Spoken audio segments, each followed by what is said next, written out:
Praise thy holy name, Father. Praise thy holy name.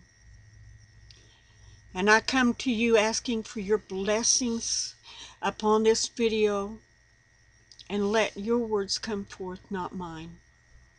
Your righteousness and your holiness. For you are the one true God, Yahweh, that has created all things and has set the plan in motion that we are now in. And bless this, the Sabbath day, your holy day, that we should rest and become one with you. Blessings to everyone. Blessings and mercy in the name of Yeshua HaMashiach. Amen. Okay, I had been putting this off, because I've been really praying strong about this, very strong. And so I'm getting my little paper out. Yeah, okay. And I'm going to try to draw this event, some of it that I've seen. And I had this dream, on New Year's night.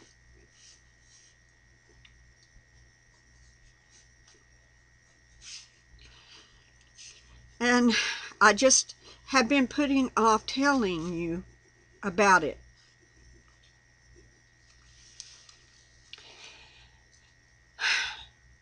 But I had a dream of a volcano. I do believe it was somewhere in Africa, but I'm not for sure.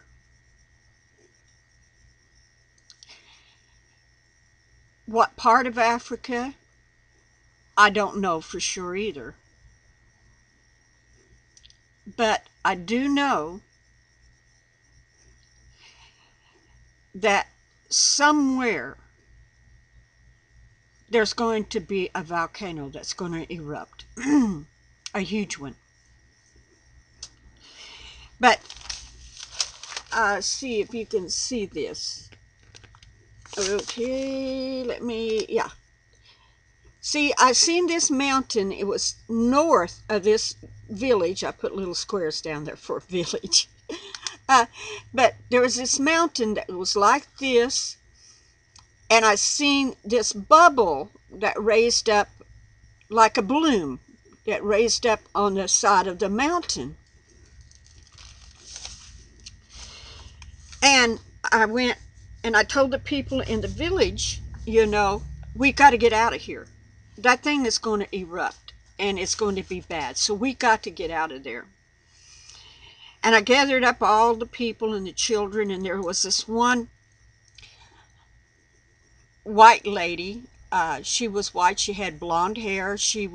Now I'm not saying that it's Elizabeth, so don't get me wrong. I'm just saying that she had blonde hair. She was thin, and she was a photographer, and she was there photographing the village and the people. Well, when this was about to occur, I said, you need to leave with us. You need to run and get out of here right now. And she says, oh no, I want to stay, and I'm going to photograph it as it happens, because that will make me famous. And I said, well, I think that's a very wrong decision, because a lot of that ash and stuff will come over this village. She says, well, that's all right. I'll jump into this pool over here. I have breathing apparatus, and I guess, like if you go deep sea diving or something. But anyway, she said, I'll just jump in here. And I said, I don't think that's a good idea because it's a cesspool. It's where all of, when you flush your toilets and stuff. So the city must have had water or something. But anyway, it's where all the waste products go to in a cesspool. And she said, I'll just jump in here. I'll be all right. And I said, well, I don't really think that's a good idea to even do that. One, I wouldn't want to jump in such a hideous pool of human waste, But she was determined to do this. She was determined to photograph this, to be the only person that had pictures of this kind of volcano erupting. Well, I gathered up and we were running, and we ran into the jungle. There was a sort of like a jungle area, but it wasn't a big, huge jungle. You know what I'm saying? For miles and miles. It had the jungle atmosphere, but we run through it. Then we come to an open place where I guess the trees had been cut down and it was an open place like a savanna. And we run across it into some more woods, and we went through those, and we got into another area where there was another savanna, and we was running across it to headed towards some more woods that had a creek, not a raging river, but more like a creek that was running through it. And I had 4 little children with me, right with me, because everybody was running as hard as they could. And I looked back and I seen it explode. I seen this part. Let me see if I can get it in line. This part bust open, and when it busted open, it began to spew stuff out of it, stuff that was coming out in hail balls, of fire. And anyway, I said, children, come with me, because I've been showed there's like a little cave-like thing that we can get into that we will be safe. And so we ran over there and went down the side of the creek and went back into a hollowed out place, like creeks will have, this hollowed out place where water runs or whatever. But we was way back in there, and just before I went into there, I could see these great big huge balls of fire being spewed out of this volcano, and they were landing all around. And when they hit the ground, it would shake the ground.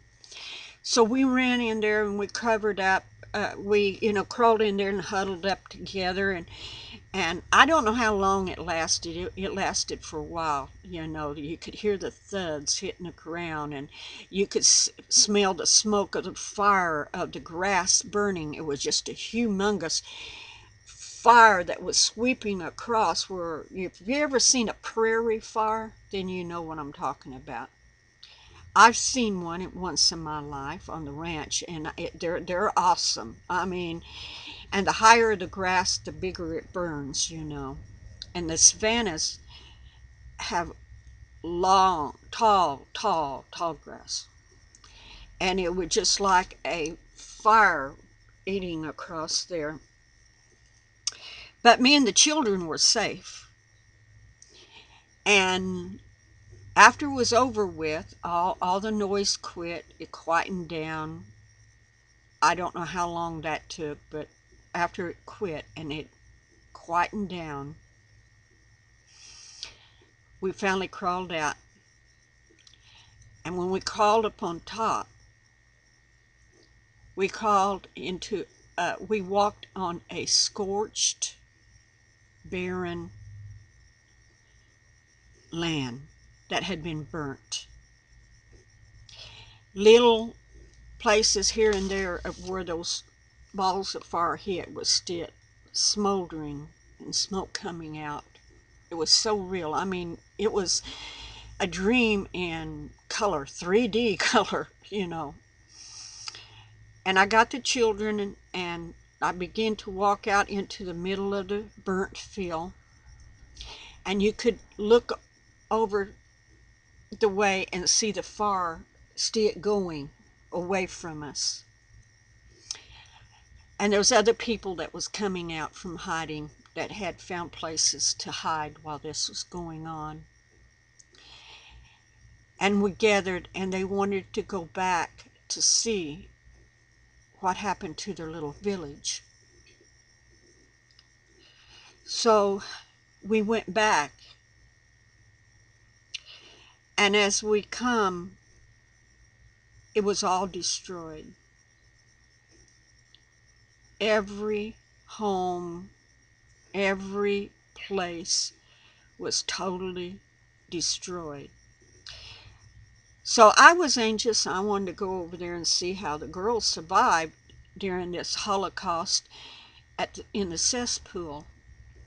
And what had happened is when that flame come across, that cesspool had, you know, waste material has methane gas that comes up. So that cesspool had blew up and was still burning. So the girl was destroyed. And God said, this is a cesspool of the world. Everyone that's trying to escape me and runs into the cesspool of the world will be destroyed. The very stench of their sins has become like methane gas before me, and it will burn. So I have been praying about this very strongly. And I do really believe something's going to happen. He didn't give me a date or anything like that, you know, that it's this volcano, wherever it's at, going to erupt, you know. But I do believe it's going to be this year. It's going to be a matter of change. And with some of the volcanoes that's coming around up there in Egypt, the Red Sea and places, God showed me a long time ago that there was going to be an earthquake that would happen from a major volcano that would split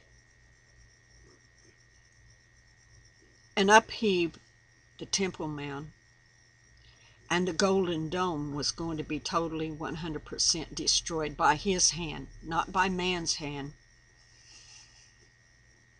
Nor will he allow the Holy Temple to be rebuilt on, you know, while the Golden Dome is still there. I believe this is going to happen soon. I really believe it is, because I truly believe, and I know a lot don't believe in the taking of the bride, but I do, and I believe as soon as she's gone, that things is going to be happening to the point that, and if the Golden Dome comes down, the temple will be rebuilt. And I fully believe that it will come down and the temple will be rebuilt.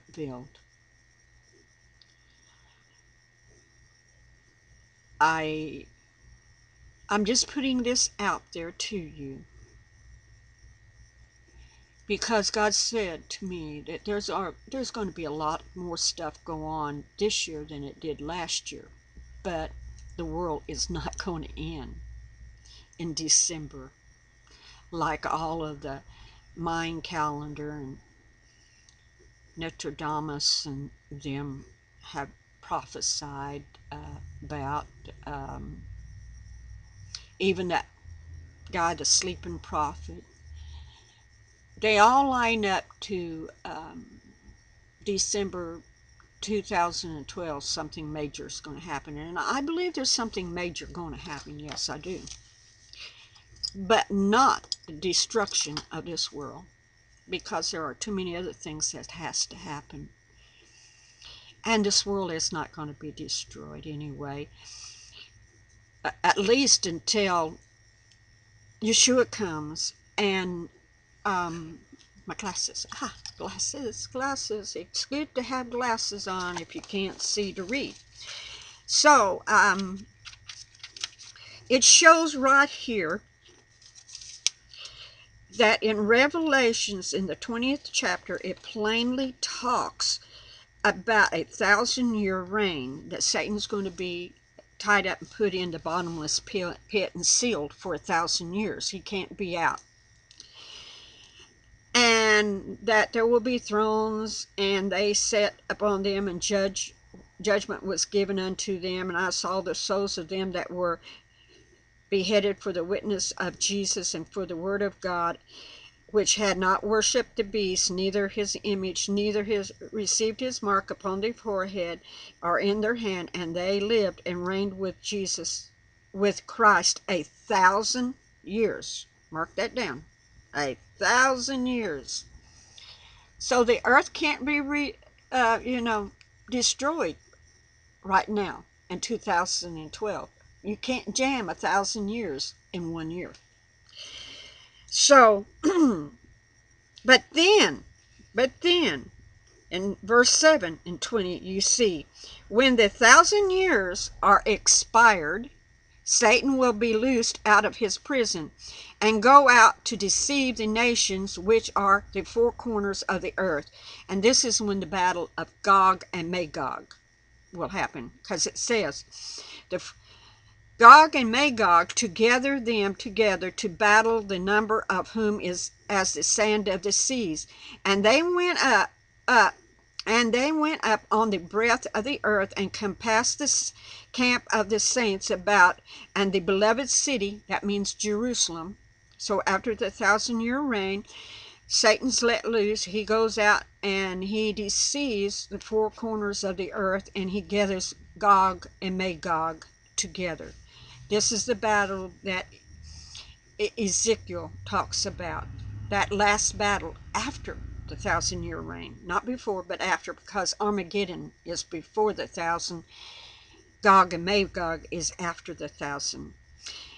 And, okay, let's go on. And they went up on the breadth of the earth, and compassed of the saints about, and the beloved city, and fire came down from God out of heaven and devoured them. Remember, God is a consuming fire. And he come down and devoured them. And the devil that deceived them was cast into the lake of fire and brimstone, where the beast and the false prophets are, and they shall be tormented day and night forever and ever. And then it talks about, and I saw the white throne judgment, and him that sat on it, from whose face the earth and the heavens fled away, and there was found no place for them. And I saw the dead, small and great, stand before God, and the books were open, and another book was open, which is the book of life. And the dead was judged out of these things which were written in the book, according to their works. And the sea gave up the dead which were in it, and death and hell delivered up the dead. So see, death and hell don't have no dead in them at this point. They're delivered up, which were in them, and they were judged every man according to their works. And death and hell were cast into the lake of fire. This is the second death. So you see that death and hell are empty at this point when they're thrown in the lake of fire. There's nobody in them. They were emptied to stand before the judgment and be judged according to their works. And whoever was not found written in the book of life was cast into the lake of fire. So you see that they're cast into the lake of fire after they're judged, not with hell. So this is very important. In Revelations 21, we see, and I saw a new heaven and a new earth, for the first heaven and the first earth was passed away, and there was no more sea. So, okay, we see that happening in, let me see, I think it's 2 Peter. Let's go over here real quick. Let me see. I want to be right. I don't want to be wrong in the chapter I read and talk about. Okay, 1 Peter. All right. 1 Peter. 2 Peter 3 and 9, it says, "But the day of the Lord will come as a thief in the night, in which the heavens shall pass away." Now this is talking about the new earth and new heaven. "With a great noise, and the elements shall melt with fervent heat. The earth also and its works that are therein shall be burned up." So in Revelations 21, it says, "I saw a new heaven and a new earth, for the first heaven and the first earth was passed away, and there was no sea." Let's go back over here. "Seeing then that all things shall be dissolved, what manner of person ought ye to be in all holy conversation and godliness, looking for and hence unto the coming of the day of God, wherein the heavens being on fire shall be dissolved, and the elements melt with fervent heat. Nevertheless, we, according to his promise, look for a new heaven and a new earth, wherein dwelleth righteousness." So we see that it goes along with chapter 21 in Revelations. So now let's go to, let me see, Isaiah. Let's see, Isaiah. 65 I've got written down here. And 17, let me see. "For behold, I create," this is Isaiah 65, beginning with the 17th verse. "For behold, I create a new heaven and a new earth, and the former shall not be remembered, nor come into mind." And then we go down to chapter 66, beginning with verse 21. "And I will also take of them from the priest and from the Levites, saith the Lord, for as the new heavens and new earth which I will make shall remain before me, saith the Lord, so shall your seed and your name remain. And it shall come to pass that from one new moon to another, and from one Sabbath to another, shall all flesh come to worship before me, saith the Lord. And they shall go forth and look upon the carcasses of the men that have transgressed against me, for their worm shall not die, neither shall their fire be quenched, and they shall be a horde unto all flesh." So we see that this new earth and this new heaven is going to happen at the time of the great white throne judgment, when God himself will come down and consume them with fire during the battle of Gog and Magog, which is at the end of the 1,000-year reign with Christ, when Satan once again tries to destroy and tries to burn. Now you may say, what does that have to do with your dream of the volcano? The volcano is a warning. and will be a warning when it happens of what will come to pass. It's a sign. Everybody's going to run around and seeking a sign. Give me a sign, give me a sign. Do you know the sign? Well, go to the scriptures and read, and there's your sign. I pray that you will understand and take to heart what time we're in, what generation we are, that last generation. Many things will happen this year, but the world itself will not be destroyed. It will be cleansed and burnt with fire, and there will be a new heaven and a new earth after the 1,000-year reign, after Satan is let loose and he deceives the nations again, and you have Gog and Magog coming down to Jerusalem to destroy the saints that are in Jerusalem. God in his anger will come and burn them up. And then the great white throne judgment. And then we have the new earth and the new heavens, where the lamb shall lay with the lion, that the child shall put their hand. There shall be no tears, no sorrows. So that was my dream about the volcano, and I felt led to go ahead. I wasn't going to, but I felt led to put that in there with it. So take it as you will. Bless you on this Sabbath day, and may his goodness reign upon you always, in his blessings. And yes, even on you, Elizabeth. I pray his holy, holy blessings upon you, that you will be blessed and not cursed. I pray thy holy name, Father, to put your goodness, and take your children and wrap them in your hand. For the time is coming. The time is coming, and now is upon us. Bless us with your holiness and your righteousness. In the name of Yeshua HaMashiach. Amen and amen.